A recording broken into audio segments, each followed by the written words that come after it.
नमस्कार, आप सभी का स्वागत है आर-निधि न्यूज के नए कार्यक्रम सत्य की खोज। लेकिन क्या हम इसमें वास्तव में सत्य की खोज करेंगे?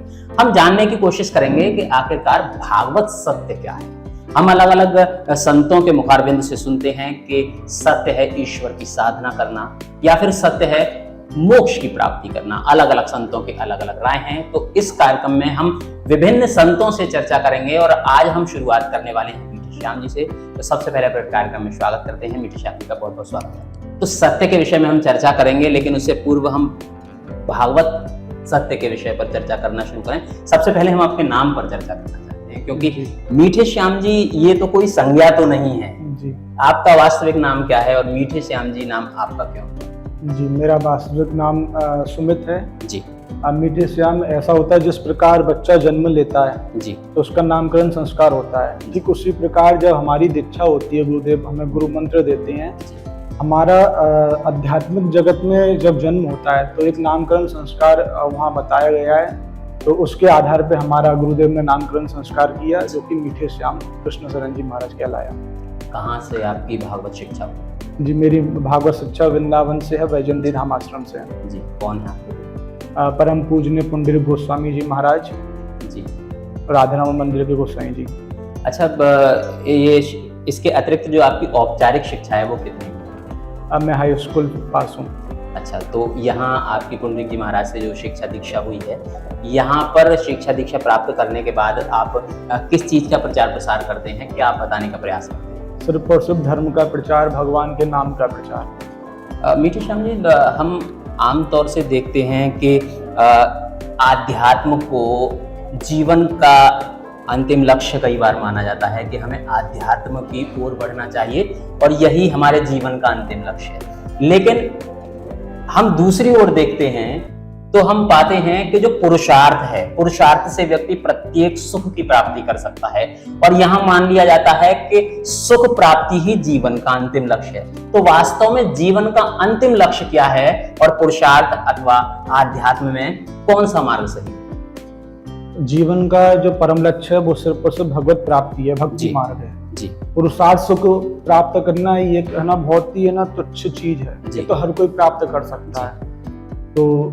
पुरुषार्थ से श्रेष्ठ हमारे धर्म ग्रंथों में सिर्फ और सिर्फ गोविंद की प्राप्ति बताया गया है, धर्म का मार्ग बताया गया है। तो सुख क्या है? लोग तो सुख उसे मानते हैं कि अगर उसके पास धन है और हर प्रकार के जीवन का आनंद प्राप्त करना, जैसे डिस्को में जाना और खाने पीने का अनेक प्रकार का स्वाद प्राप्त करना या अपनी सभी इंद्रियों को सुख प्रदान करना, इसे सुख मान लिया जाता है। आपके अनुसार सुख क्या है? मेरे अनुसार सुख ये है, शास्त्र के अनुसार सुख ये है जी, कि जो एक बार प्राप्त हो जाए उसका कभी फिर नाश ना हो। अब हम डिस्को जाते हैं या कहीं भी जाते हैं तो ये कुछ क्षण के लिए सुख की अनुभूति होती है। सुख को ही संस्कृत में आनंद कहा गया है, जो कि सिर्फ और सिर्फ भगवान के ही भक्ति मार्ग में प्राप्त हो सकता है। जो एक बार प्राप्त हो जाता है फिर जीवन पर्यंत रहता है। तो मेरे अनुसार तो है ना, सुख सिर्फ और सिर्फ भक्ति मार्ग में है। अच्छा, यदि इस मार्ग पर चलें, यानी कि हम आध्यात्म के मार्ग पर चलें और आध्यात्मिक प्राप्ति को ही या ईश्वर की प्राप्ति को ही हम सच्चा सुख माने और सभी लोग इस मार्ग पर चलना प्रारंभ करते हैं, तो हमारा देश तो काफी पीछे रह जाएगा। क्योंकि चाइना, जापान, अमेरिका, ये सारे के सारे जो देश हैं, ये जो मुल्क हैं, ये तो विज्ञान में आगे बढ़ने को जो है सच्ची सफलता मानते हैं। कैसे हम तो इससे काफी पीछे रह जाएंगे? देखिए, विज्ञान भी अगर देखा जाए तो संतों की वाणी अगर हम देखें तो विज्ञान भी हमारे शास्त्र से निकला है। और दूसरा, इस मार्ग में चलने से मतलब ये नहीं कि मेरी तरह बाबा जी हो जाऊं जी। अपने सांसारिक कार्य करते हुए, भगवान का स्मरण करते हुए इस मार्ग में चला जाए। कैसे? जैसे कि है ना, हम प्रातः उठते हैं, उठने के बाद में है ना सबसे पहले भगवान का चिंतन करें। कार्य पे जा रहे हैं तो उससे पहले है ना मुख से हरि नाम लें जी। कोई कार्य करें तो भगवान का नाम लेते हुए हम अपना जीवन का शुरुआत करें, दिनचर्या की शुरुआत करें। जब हम पूरा दिन भगवान का चिंतन अगर हम है ना अपने दिमाग में रखेंगे तो हमें भगवत प्राप्ति हो जाएगी। हम संसारिक काम भी कर पाएंगे और भक्ति मार्ग में भी चल पाएंगे। अच्छा, भगवत प्राप्ति का मीठे श्याम जी सबसे आसान सरल मार्ग कौन सा है? क्योंकि कई बार जब हम कर्मकांड की ओर देखते हैं तो जो कर्मकांड आचार्य हैं वो अनेक प्रकार के मंत्रों की चर्चा करते हैं और अगर हम वांग मार्गीय सिद्धियों की ओर जाते हैं तो उनकी अलग प्रकार के तरीके हैं ईश्वर को प्राप्त करने के अथवा मोक्ष को प्राप्त करने के। तो भगवत प्राप्ति का सबसे सरल मार्ग कौन सा है जिसे गृहस्थ आसानी से प्राप्त कर सके? भगवत प्राप्ति का सबसे सरल मार्ग अगर हमारे शास्त्रों ने बताया है तो सिर्फ और सिर्फ भगवान का नाम है जी। भागवतम जी का भी अंतिम श्लोक कहता है कि नाम संकीर्तनम यस्य सर्व पाप विनाशनम प्रणामो दुख समनस्तम नमामि हरिम परम जी। दूसरा रामचरितमानस में भी तुलसी बाबा बार बार कह रहे हैं कि कलयुग केवल नाम आधारा सुमरि सुमरि नर उतर ही पारा जी। तो अगर इस कली काल में भगवान को प्राप्त करने का भक्ति मार्ग में चलने का सबसे सहज उपाय है भगवान का नाम और कुछ नहीं। भगवान से प्रेम करो, प्रेम करते हुए हम भगवान का नाम जपें, क्योंकि हमारी सामर्थ्य नहीं है कि हमें ना यज्ञ अनुष्ठान कर पाए, हम पवित्र रह करके है ना पांडित्य कर्म कर पाए, समाधि में जा पाए घंटों घंटों, कोई नहीं कर सकता आज कली काल में, इतना दुर्बल यह शरीर है। गो कोटि दानम गृहणेषु काशी प्रयाग युत कल्पवासा मेणु सुवर्ण यज्ञ दानम गोविंद नाम कदापि न उत्तुल्यम। शास्त्र कह रहे हैं कि जो फल और युगों में करोड़ों गाय का दान करने से हमें काशी में दान करने से प्राप्त होता था, प्रयागराज में जीवन पर्यंत स्नान करने से जो प्राप्त फल होता था, किसी यज्ञ अनुष्ठान में सोने का पहाड़ दान करने से हमें जो फल प्राप्त होता था, वह तीनों फल भी भगवान के नाम की बराबरी नहीं कर सकते। गोविंद नाम न कदापि तुल्य। तो एकमात्र साधन सिर्फ और सिर्फ भगवान को प्राप्त करने का, भक्ति मार्ग पर चलने का सिर्फ और सिर्फ भगवान का नाम। नित्य हर क्षण हर श्वास में हम भगवान का चिंतन करते रहें, भगवान का नाम लें और भगवान से प्रेम करें, मुख्य प्रेम। अच्छा, अगर हम पाप और पुण्य की अगर बात करते हैं तो पाप और पुण्य की परिभाषा क्या है? पाप किसे कहा जाए, पुण्य किसे? ये मैं इसलिए भी पूछ रहा हूँ कि सबके दृष्टिकोण में पुण्य की अलग परिभाषा है और पाप की अलग परिभाषा है। जो व्यक्ति पापी है, चाहे हम डाकू अंगुलीमाल की बात करें, तो वो उसके दृष्टिकोण से उचित था क्योंकि वो तो अपने परिवार का भरण पोषण करता था। तो वास्तव में पाप और पुण्य की परिभाषा क्या है? जो शास्त्र के अनुकूल हम आचरण करते हैं वह तो पुण्य है, और जो शास्त्र के विरोध में आकर के हम आचरण करते हैं वह पाप है। सीधा सहज इसका है ना आंसर ये है, यानी कि शास्त्रों के अनुसार हमें चलना। हाँ, हमें शास्त्र जो हमारे है ना शास्त्रों ने आज्ञा दी है, जो संत आदेश कर रहे हैं उस अनुसार हम अपनी जीवनचर्या को चलाएं। और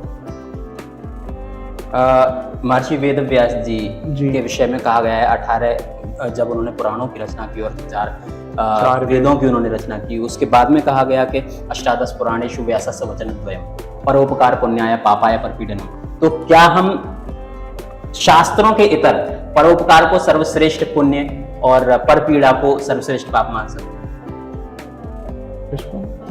परोपकार, दूसरों का कल्याण करने को हम सर्वश्रेष्ठ पुण्य और दूसरों को पीड़ा पहुंचाना सबसे बड़ा पाप मान सकते हैं, क्योंकि वेद व्यास जी ने भी एक स्थान पर इस बात को माना है। हमारे द्वारा अगर किसी का हित हो रहा है या किसी को कष्ट पहुंच रहा है तो वह महापाप है जी, वो पाप की श्रेणी में आता है जी। लेकिन हम कई बार देखते हैं कि जो पापी जन है, पापी जन हमें ज्यादा सुखी दिखाई देते हैं और जो पुण्य आत्मा है वो ज्यादा दुखी दिखाई देते हैं। इसके पीछे क्या रहस्य? वो सब प्रारब्ध का खेल है जी। हम जैसा प्रारब्ध में है ना करके आए हैं कर्म, उसका हम भोग रहे हैं। आप देखना कि संत होते हैं जो जीवन निकाल देते हैं भगवान के नाम में, उनको भी भयंकर पीड़ा होती है, वो अपने प्रारब्ध को काट रहे हैं, उनका अंतिम जन्म चलता है जी। हम कष्ट भोगते हुए भी भगवान को ना भूलेंगे तो अंत जो हमारा होगा ना वो बहुत सुखमय होगा, और जो सुखी है जो पाप कर रहा है उसका अंत बहुत ही विकराल होगा। लेकिन असल में होता क्या है ना, वास्तव में जो लोग देखते हैं कि जो गुंडे बदमाश टाइप के जो लोग हैं वो बड़े आनंद में अच्छी अच्छी गाड़ियों में घूम रहे हैं, अच्छे बंगले उनके पास हैं, परंतु हम उन्हें देख रहे हैं जो कि हम बाबा तुलसी की अगर बात करें या बाबा कबीर की हम बात करें, जीवन में कितने कष्ट उनको झेलने पड़े। तो लोगों के सामने जो एग्जाम्पल जा रहा है ना, वो एग्जाम्पल थोड़ा अजीब जा रहा है। क्या संदेश ऐसी स्थिति में लोगों को आप देखिए, जो है ना पाप कर्म करता है वो दिखने में सुखी है, लेकिन कभी उससे जाकर के पूछो क्या तो सुखी है, तो वो यही कहेगा नहीं मैं बहुत दुखी हूँ। अच्छा, हाँ, क्योंकि आज होता क्या है कि हम खाली चित्र तक सीमित रह जाते हैं जी, चरित्र तक नहीं पहुंचते जी। असली आनंद तो है ना परमात्मा के नाम में ही है जी। जो कि है ना हम देखते हैं कि भैया ये भगवान का भजन कर रहा है, नेक रास्ते पर चल रहा है, बहुत दुखी है। वो दुखी नहीं है अंदर से, उसको कष्ट मिल रहा है, भोग भोग रहा है वो, लेकिन वो आनंदमय है, हृदय उसका बड़ा ही है ना पुलकित है, आनंदमय वो अपने जीवन को व्यतीत कर रहा है। तो बिल्कुल जैसा कि आचार्य जी ने हमसे बताया है कि वो जो पापी है वो कहीं ना कहीं दुखी है और पुण्यात्मा है वो पुण्य अर्जित कर रहा है संभवतः है आने वाले समय। हाँ, आने वाले समय के लिए पुण्य अर्जित कर रहा है, उसका जो भविष्य होगा वो बहुत ही मतलब है ना सुखमय होगा। तो बिल्कुल जाहिर है कि जिस प्रकार इस समय हमें वर्तमान में बहुत बड़ा पाप करते हैं, गणेश उत्सव चल रहा है जी, तो हम क्या करते हैं कि हम है ना गणेश जी को लेके आते हैं, लाने के बाद में उनके योग्य स्थान भी नहीं देखते। देखिए जगत के पिता भगवान शंकर, उनके पुत्र हैं भगवान गणेश, तो हम ये नहीं देखते कि जगत के पिता के बेटे को हम कहाँ बैठा रहे हैं, नाली के ऊपर बैठा दिया, कहीं बाहर बैठा दिया, तो हम ये भी है ना अनजाने में पाप कर रहे हैं। इसका भी भोग जो होगा ना हमको बहुत ही विकराल रूप में देखना पड़ेगा, क्योंकि गणेश जी को लाना हमारी प्रथा नहीं है। दक्षिण में कार्तिक का राज है, जिस प्रकार हमारे उत्तरी भारत में सर्वप्रथम गणेश जी की पूजा होती है, उधर दक्षिण में आपके ना कार्तिक जी की पूजा होती है। तो इन 10 दिनों के लिए गणेश जी अपने भैया के यहाँ पे गए थे, तो दक्षिण वासियों ने 11वें दिन उनको ससम्मान विदा किया, जो कि हमने आज भेड़ चाल के रूप में यहाँ प्रारंभ कर दिया है। तो यह भी बहुत बड़ा महापाप है, इसका भी हमें भोगना पड़ेगा। तो बिल्कुल जाहिर है कि अनेक बार हम देखते हैं कि जो पापी जन हैं वो सुख प्राप्त करते हैं और पुण्यात्मा दुखी हैं। वास्तव में ऐसा सत्य नहीं है। हम इसी बात को खोजने के लिए निकले हैं और विभिन्न संतों से हम इस कार्यक्रम में बातचीत करेंगे, जानने का प्रयास करेंगे कि अगर हम हैप्पीनेस इंडेक्स की बात करें तो आपको जानकर हैरानी होगी कि हैप्पीनेस इंडेक्स में भारत अन्य देशों की अपेक्षा काफी पीछे है। माता लक्ष्मी की सर्वाधिक पूजा की जाती है भारत में, परंतु विश्व का सर्वाधिक धनवान व्यक्ति पैदा होता है दूसरे मुल्क में। माता सरस्वती की यानी ज्ञानदात्री माता सरस्वती और बुद्धिदाता भगवान गणेश की सर्वाधिक पूजा होती है भारतवर्ष में, परंतु सबसे बुद्धिमान लोग पैदा होते हैं जापान में और चीन में। ऐसा क्यों? इन्हीं प्रश्नों का उत्तर खोजने के लिए हम निकले हैं अपने इस कार्यक्रम सत्य की खोज में, और अन्य संतों से भी हम इस प्रकार की चर्चाएं करते रहेंगे। फिलहाल दीजिए हमें इजाजत। जय श्री कृष्ण।